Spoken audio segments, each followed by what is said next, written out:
बीबी पाक दामन हज़रत रुक़ैया सलामुल्लाह अलैहि हमारे पहले इमाम मौला अली अलैहिस्सलाम की बेटी मौला गाजी अब्बास की बहन है। इन बीबी के हिस्से में सबसे बड़ी सआदत ये है कि ये मुस्लिम बिन अकील की ज़ौजा हैं। मुस्लिम बिन अकील करबला के पहले शहीद थे। करबला के बाद जब यजीद ने शब खून का हुक्म दिया तो मौला सज्जाद ने हुक्म दिया कि जो अपनी जान बचाने के लिए जहाँ जहाँ जाना चाहता है वो जा सकता है।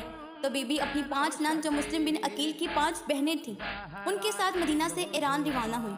ईरान से सिंध तक का सफ़र किया, सिंध से लाहौर तक का सफ़र किया, लेकिन तब लाहौर नहीं था। लाहौर में हिंदू महाराजों की हुकूमत थी और बीबियों की आमद पर उनके बुतपाश भी हो गए। हिंदू महाराज ने अपने सिपाहियों को हुक्म दिया कि ये जो भी पर्दादार हैं उनको कैदी बनाकर हाजिर किया जाए। बस तब ही ज़मीन पाश हुई और बीबियाँ ज़मीन के अंदर दाखिल हो गई। इनकी चादरों के चंद पल्लू नजर आते रहे। इस जगह का नाम बीबी पाक दामन है। यहाँ पर दूर दराज से लोग आते हैं और दुआएं मांगते हैं और उनकी दुआएं कबूल भी होती हैं।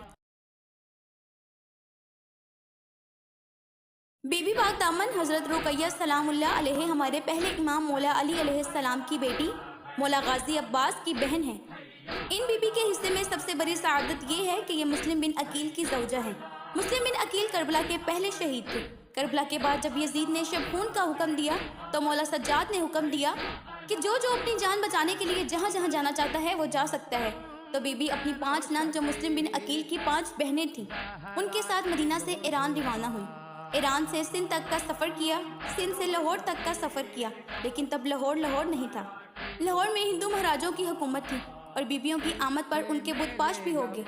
हिंदू महाराज ने अपने सिपाहियों को हुक्म दिया कि ये जो भी पर्दादार हैं उनको कैदी बनाकर हाजिर किया जाए। बस तब ही ज़मीन पाश हुई और बीबियाँ ज़मीन के अंदर दाखिल हो गई। इनकी चादरों के चंद पल्लू नजर आते रहे।